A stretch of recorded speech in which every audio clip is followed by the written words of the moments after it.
ರಾಮಾನುಜದಯಾ ಪಾತ್ರಂ ಜ್ಞಾನವೈರಾಗ್ಯಭೂಷಣಂ ಶ್ರೀಮದ್ವೆಂಕಟನಾಥಾರ್ಯಂ ವಂದೇ ವೇದಾಂತದೇಶಿಕಂ. ಹರಿ ಓಂ. ಶ್ರೀ ಪಾದುಕಾ ಸಹಸ್ರ ಪದ್ಯ 86, ಪ್ರಭಾವ ಪದ್ಧತಿ 56. ನಾನು ವಸುಧಾ. ಎಲ್ಲರಿಗೂ ನಮಸ್ಕಾರ. ಈ ದಿನದ ಪದ್ಯ ಹೀಗಿದೆ. ಸ್ಥೈರ್ಯಂ ಕುಲಕ್ಷೋಣಿಭೃತಾಂ ವಿಧತ್ಸೆ ಶೇಷಾದಯತ್ಸ್ತ್ವಾಂ ಶಿರಸಾ ವಹಂತಿ ಪದಪ್ರಸೂತ ಪರಮಸ್ಯ ಪುಂಸಃ ಪೃಥ್ವಿ ಮಹಿಮ್ನಾ ಮಣಿಪಾದುಕೆ ತ್ವಂ. ಇದರ ಅರ್ಥ ಹೀಗಿದೆ. ಮಣಿಪಾದುಕೆ ತ್ವಂ, ರತ್ನಮಣಿಪಾದುಕೆಯಾದ ನೀನು, ಕುಲಕ್ಷೋಣಿಭೃತಾಂ, ಒಳ್ಳೆಯ ಕುಲದಲ್ಲಿ ಹುಟ್ಟಿದ ರಾಜರುಗಳಿಗೆ ಸ್ಥೈರ್ಯಂ ವಿಧತ್ಸೆ, ಸ್ಥಿರತೆಯನ್ನು ಕೊಡುವವಳಾಗಿದ್ದೀಯಾ. ಅಷ್ಟೇ ಅಲ್ಲ, ಶೇಷಾದಯ, ಆದಿಶೇಷ ಮೊದಲಾದವರು ತ್ವಾಂ ಶಿರಸಾ ವಹಂತಿ, ನಿನ್ನನ್ನು ತಲೆಯ ಮೇಲೆ ಧರಿಸುತ್ತಾರೆ. ನೀನು ಪರಮಸ್ಯ ಪುಂಸಃ, ಪರಮಪುರುಷನ ಪದಪ್ರಸೂತ, ಅಡಿದಾವರೆಗಳಿಂದ ಜನ್ಮ ತಾಳಿರುವೆ. ಹೀಗಾಗಿ ನೀನು ಪೃಥ್ವಿ ಮಹಿಮ್ನ, ಭೂಮಿಯಷ್ಟೇ ಮಹಿಮೆಯನ್ನು ಹೊಂದಿರುವೆ. ಈ ಪದ್ಯದಲ್ಲಿ ಬಹಳ ಸುಂದರವಾಗಿ ಪಾದುಕೆಯನ್ನು, ನಮ್ಮಾಳ್ವಾರರನ್ನು ಪೃಥ್ವಿ ಎಂದರೆ ಭೂಮಿಗೆ ಹೋಲಿಸಿದ್ದಾರೆ ಶ್ರೀ ವೇದಾಂತ ದೇಶಿಕರು. ಆದಿಶೇಷನು ಭೂಮಿಯನ್ನು ಹೊತ್ತಿರುವಂತೆ ಪ್ರಪನ್ನ ಜನರು ಶಟಾರಿಯನ್ನು ತಲೆಯ ಮೇಲೆ ಧರಿಸುತ್ತಾರೆ. ಅಷ್ಟೇ ಅಲ್ಲ, ಆದಿಶೇಷನ ಅವತಾರವಾದ ಶ್ರೀ ಭಗವದ್ ರಾಮಾನುಜರು ಸಹ ಶಟಾರಿಯನ್ನು ತಲೆಯ ಮೇಲೆ ಧರಿಸುತ್ತಾರೆ. ಅಲ್ಲದೆ ನಮ್ಮಾಳ್ವಾರರನ್ನು ಸ್ತುತಿಸುತ್ತಾರೆ. ಆದ್ದರಿಂದ ನಮ್ಮಾಳ್ವಾರರು ಪೃಥ್ವಿಗೆ ಸಮರು ಎಂದಿದ್ದಾರೆ ಶ್ರೀ ವೇದಾಂತ ದೇಶಿಕರು. ಈ ಜಗತ್ತಿನಲ್ಲಿ ಪರ್ವತಗಳು ಸ್ಥಿರವಾಗಿ ನಿಲ್ಲಲು ಭೂಮಿಯೇ ಕಾರಣ. ಹಾಗೆಯೇ ಭೂಮಿಯ ಮೇಲಿನ ಉತ್ತಮ ಕುಲದ ರಾಜರುಗಳು ಸ್ಥಿರವಾಗಿ ನಿಲ್ಲಲು ಪಾದುಕಾದೇವಿಯೇ ಕಾರಣಲು ಎಂದಿದ್ದಾರೆ. ಭರತನು ಉತ್ತಮವಾದ ಇಕ್ಷ್ವಾಕು ಕುಲದಲ್ಲಿ ಹುಟ್ಟಿದ ರಾಜಕುಮಾರ. ಒಂದು ಸಮಯದಲ್ಲಿ ಅವನ ಕುಲ ಮಾಡಿಟ್ಟ ನೀತಿ ಸಂಹಿತೆಗೆ ತನ್ನ ಸ್ವಂತ ತಾಯಿಯಿಂದಲೇ ಧಕ್ಕೆ ಬಂದಾಗ ಭರತ ಅಲ್ಲಾಡಿ ಹೋದ. ತಂದೆಯನ್ನು ಕಳೆದುಕೊಂಡ, ಪ್ರಜೆಗಳ ವಿಶ್ವಾಸವನ್ನು ಕಳೆದುಕೊಂಡ. ಗುರು ಹಿರಿಯರು ಅವನನ್ನು ಅನುಮಾನದಿಂದ ನೋಡಿದರು. ರಾಮನಿಗೆ ಸೇರಿದ ರಾಜ್ಯ ಕಿತ್ತುಕೊಳ್ಳುವ ಪ್ರಸಂಗ ಬಂದಿದ್ದಕ್ಕೆ ಪಾಪಪ್ರಜ್ಞೆಯಿಂದ ಕುಸಿದು ಹೋದ ಭರತ. ಆಗ ಅವನ ನೆರವಿಗೆ ಬಂದದ್ದು ಪಾದುಕೆ. ಅವನ ಮಾನಸಿಕ ಸ್ಥಿರತೆಯನ್ನು ವಾಪಸ್ಸು ತಂದುಕೊಟ್ಟದ್ದು ಪಾದುಕೆ. ಹೋದ ಮಾನ ಮರ್ಯಾದೆ ಮನಃಶಾಂತಿ ಎಲ್ಲವನ್ನೂ ಮತ್ತೆ ದೊರಕಿಸಿಕೊಟ್ಟದ್ದು ಪಾದುಕೆ. ಕೇವಲ ಭರತನಿಗಷ್ಟೇ ಅಲ್ಲ, ಸೂರ್ಯವಂಶದ ಇಕ್ಷ್ವಾಕು ವಂಶದ ರಾಜರುಗಳಿಗೆಲ್ಲ ಸ್ಥಿರತೆಯನ್ನು ಕೊಟ್ಟದ್ದು ಪಾದುಕೆಯೇ. ಶ್ರೀರಾಮನ ಪೂರ್ವಜರು ಸುಮಾರು 79 ಜನ ರಾಜರು ಈ ಧರಣಿಯನ್ನು ಆಳಿದ್ದರು. ಸಪ್ತರ್ಷಿಗಳಲ್ಲಿ ಒಬ್ಬರಾದ ಮರೀಚಿಗಳ ಮಗ ಕಶ್ಯಪರು. ಕಶ್ಯಪ ಮೇರು ಅಥವಾ ಕಾಶ್ಮೀರದಲ್ಲಿ ನೆಲೆಸಿದ್ದವರು. ಕಶ್ಯಪ ಅದಿತಿಯರ ಮಗ ವಿವಸ್ವಾನ್, ಅಂದರೆ ಸೂರ್ಯ. ಸೂರ್ಯನ ಮಗ ವೈವಸ್ವತ ಮನು. 24 ಸ್ಮೃತಿಗಳಲ್ಲಿ ಒಂದಾದ ಮನುಸ್ಮೃತಿಯ ಕರ್ತಾರ. ಸೂರ್ಯವಂಶದ ರಾಜನಾದ ಮನುವನ್ನು ನಾಗರಿಕ ಸಂಹಿತೆಯನ್ನು ರಚಿಸಲು ನೇಮಿಸಲಾಗಿತ್ತು. ಶತ್ರುಗಳನ್ನು ಜಯಿಸಲು ಅಭೇದ್ಯವಾದ ಅಯೋಧ್ಯಾನಗರವನ್ನು ಸರಯೂ ನದಿಯ ತೀರದಲ್ಲಿ ನಿರ್ಮಿಸಿದವನು ಅವನೇ. ಮುಂದೆ ಸೂರ್ಯವಂಶದ ರಾಜರುಗಳು ಅಲ್ಲಿದ್ದು ಧರಣಿಯನ್ನು ಆಳುತ್ತಾ ಬಂದರು. ಜಗತ್ತಿನಲ್ಲಿ ಅತಿ ಶ್ರೇಷ್ಠ ರಾಜರನ್ನು ನಾವು ಶ್ರೀರಾಮನ ಪೂರ್ವಿಕರಲ್ಲಿ ಕಾಣಬಹುದು.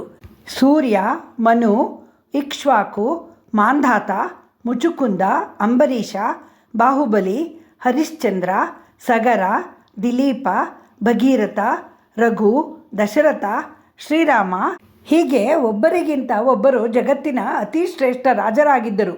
ಅವರುಗಳ ಸತ್ಯ, ಧರ್ಮ, ಕ್ಷಾತ್ರ, ಪ್ರಜಾಪರಿಪಾಲನೆ ನಭೂತೋ ನ ಭವಿಷ್ಯತಿ.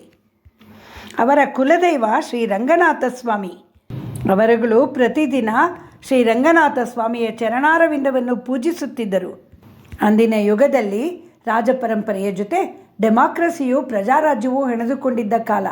ವಂಶಾನುಪಾರಂಪರ್ಯವಾದ ರಾಜ್ಯ ಪಡೆಯಲು, ಸಿಂಹಾಸನ ಏರಲು, ಪ್ರಜೆಗಳ ವಿಶ್ವಾಸ ಗಳಿಸಲು ಕಠಿಣ ಶ್ರಮಪಟ್ಟು ಯೋಗ್ಯತೆ ಗಳಿಸಬೇಕಾಗಿತ್ತು. ಈಗಿನ ಹಾಗೆ ಆಗ ಯಾರೆಂದರೆ ಅವರು ಮಂತ್ರಿಯೋ ರಾಜನೋ ಆಗಲು ಸಾಧ್ಯವಿರಲಿಲ್ಲ. ಸಾಧನೆಯಿಂದ ಯೋಗ್ಯತೆಯನ್ನು ಸಂಪಾದಿಸಬೇಕಾಗಿತ್ತು. ಅಂತಹ ಧೈರ್ಯ, ಶೌರ್ಯ, ವೀರ್ಯಗಳನ್ನು ಅವರು ಭಕ್ತಿಯಿಂದ ರಂಗನಾಥನ ಅಡಿದಾವರೆಗಳನ್ನು ಪೂಜಿಸಿ ಪಡೆಯುತ್ತಿದ್ದರು. ಭಗವಂತನ ಅಡಿದಾವರೆಗಳಲ್ಲಿನ ಭಕ್ತಿ, ನಂಬಿಕೆ, ಶ್ರದ್ಧೆ, ಶರಣಾಗತಿಗಳು ಅವರಲ್ಲಿ ವಿನಯ, ವಿಧೇಯತೆ, ಸೌಶಲ್ಯ ಗುಣಗಳನ್ನು ಮೈಗೂಡಿಸಿ ಅವರನ್ನು ರಾಜಸಿಂಹಾಸನಕ್ಕೆ ಅರ್ಹರನ್ನಾಗಿ ಮಾಡುತ್ತಿದ್ದವು. ಶ್ರೀರಾಮನ ವಂಶಜರ ಎಲ್ಲ ರಾಜರುಗಳಿಗೂ ಕುಲದೈವವಾಗಿದ್ದ ಶ್ರೀರಂಗನಾಥ ಸ್ವಾಮಿಯ ಪಾದುಕೆಯ ಮಹಿಮೆ ಎಂಥದ್ದು ಎಂದು ಸ್ಥೈರ್ಯ, ಕುಲಕ್ಷೋಣಿಭೃತ ಎಂದಿದ್ದಾರೆ ವೇದಾಂತ ದೇಶಿಕರು. ಶೇಷಾದಯಸ್ತ್ವಾಂ ಶಿರಸಾ ವಹಂತಿ ಎಂದಿದ್ದಾರೆ ಶ್ರೀ ವೇದಾಂತ ದೇಶಿಕರು. ಆದಿಶೇಷನು ರಂಗನಾಥನ ಪಾದುಕೆಯನ್ನು ತಲೆಯ ಮೇಲೆ ಧರಿಸಿದ ಹಾಗೆ ಆದಿಶೇಷನ ಅವತಾರವಾದ ಶ್ರೀ ಭಗವದ್ ರಾಮಾನುಜರೂ ಅವರ ಭಕ್ತ ಸಮುದಾಯವು ನಮ್ಮಾಳ್ವಾರರಾದ ಶಟಾರಿಯನ್ನು ತಲೆಯ ಮೇಲೆ ಧರಿಸುತ್ತಾರೆ ಎಂಬರ್ಥವನ್ನು ಸಹ ನಾವು ಇಲ್ಲಿ ನೋಡಬಹುದು. ವರಾಹ ಅವತಾರ ಕಾಲದಲ್ಲಿ ಭೂದೇವಿಯು ಹೇಗೆ ಭಗವಂತನಿಂದ ಉಪದೇಶಿಸಲ್ಪಟ್ಟು ಜ್ಞಾನವೆಂಬ ಐಶ್ವರ್ಯಕ್ಕೆ ಒಡೆಯಳಾದಳೋ ಹಾಗೆ ನಮ್ಮಾಳ್ವಾರರು ಸಹ ಭಗವಂತನಿಂದ ಮಹಾಲಕ್ಷ್ಮಿಯ ಮೂಲಕ ಜ್ಞಾನದ ಉಪದೇಶವನ್ನು ಪಡೆದು ನಮ್ಮಾಳ್ವಾರರಾಗಿ ಜ್ಞಾನನಿಧಿಯಾಗಿ ಭೂದೇವಿಗೆ ಸಮನಾಗಿದ್ದಾರೆ. ತಮ್ಮ ಜ್ಞಾನವೆಂಬ ಐಶ್ವರ್ಯವನ್ನು ತಿರುವಾಯ್ಮೊಳಿಯ ಮೂಲಕ ನಮಗೂ ಕೊಟ್ಟು ನಮ್ಮನ್ನು ಉಜ್ಜೀವನಗೊಳಿಸಿದ್ದಾರೆ. ನಮ್ಮಾಳ್ವಾರರ ತಿರುವಾಯ್ಮೊಳಿ ಪ್ರಬಂಧವು ಬಹಳ ಗಾಢವಾಗಿ ಸಕಲ ವೇದಾರ್ಥಗಳನ್ನು ಪ್ರತಿಪಾದಿಸುತ್ತದೆ. ಭೂಮಿಯಂತೆ ಅವರು ಜಗತ್ತಿಗೆ ತಿರುವಾಯ್ಮೊಳಿಯಂತಹ ಐಶ್ವರ್ಯ ನಿಧಿಯನ್ನು ನೀಡಿದ್ದಾರೆ. ಜಗತ್ಕಾರಣಭೂತನಾದ ಪರಮಾತ್ಮನು ಶ್ರೀಮನ್ನಾರಾಯಣ ಎಂಬುದನ್ನು ನಮ್ಮಾಳ್ವಾರರು ದೃಢವಾಗಿ ಪ್ರತಿಪಾದಿಸಿದ್ದಾರೆ. ತಿರುವಾಯ್ಮೊಳಿಯ ಮೂಲಕ ಭಗವಂತನೆಂಬ ಅಳಿಯದ ಐಶ್ವರ್ಯವನ್ನು ನಮಗೆ ನೀಡಿದ್ದಾರೆ. ಭಗವಂತನು ಸರ್ವಕಾರಣನಾಗಿದ್ದಾನೆ. ಬ್ರಹ್ಮದೇವನನ್ನು ಸೃಜಿಸಿ ಅವನಿಗೆ ವೇದಗಳನ್ನು ಅನುಗ್ರಹಿಸಿದವನು ಅವನೇ. ಈ ಜಗತ್ತಿನ ಸೃಷ್ಟಿ ಸ್ಥಿತಿ ಲಯಗಳಿಗೆ ಅವನೇ ಕಾರಣ.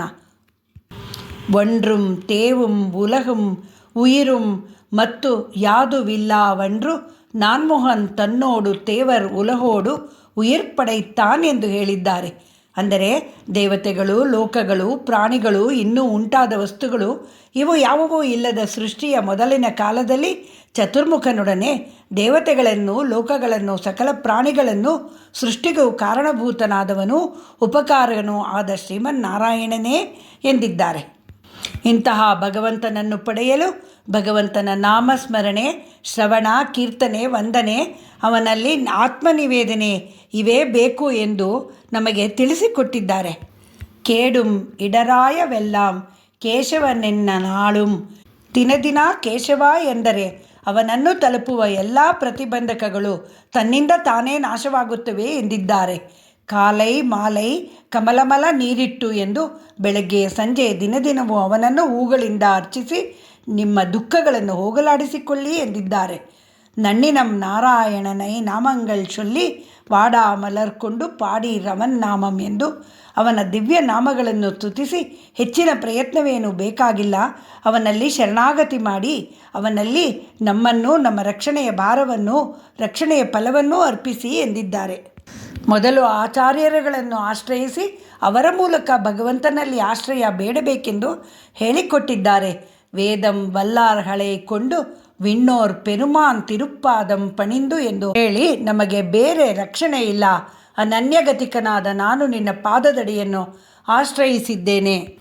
ಪುಹಲೊನ್ರಿಲ್ಲ ವಡಿಯೇನ್ ಉನ್ನಡಿ ಕೀಳಮರ್ದು ಪುಹಂದೇನೆ ಎಂದು ಶರಣಾಗತಿಯನ್ನು ಅನುಷ್ಠಿಸಿ ಎಂಬೆರುಮಾನ್ ಅಡಿಯಣೈ ಅಲ್ಲದೋರರಣೆ ಭಗವಂತನ ಪಾದದ್ವಯಗಳನ್ನು ಬಿಟ್ಟು ಬೇರೆ ರಕ್ಷಣೆ ಇಲ್ಲ ಎಂದು ಹೇಳುವ ತಿರುವಾಯ್ಮೊಳಿಯಂತಹ ಐಶ್ವರ್ಯವನ್ನು ಹೊಂದಿರುವ ನಮ್ಮಾಳ್ವಾರರು ಪೃಥ್ವಿಯ ಸಮಾನರು ಎಂದಿದ್ದಾರೆ ಶ್ರೀ ವೇದಾಂತ ದೇಶಿಕರು.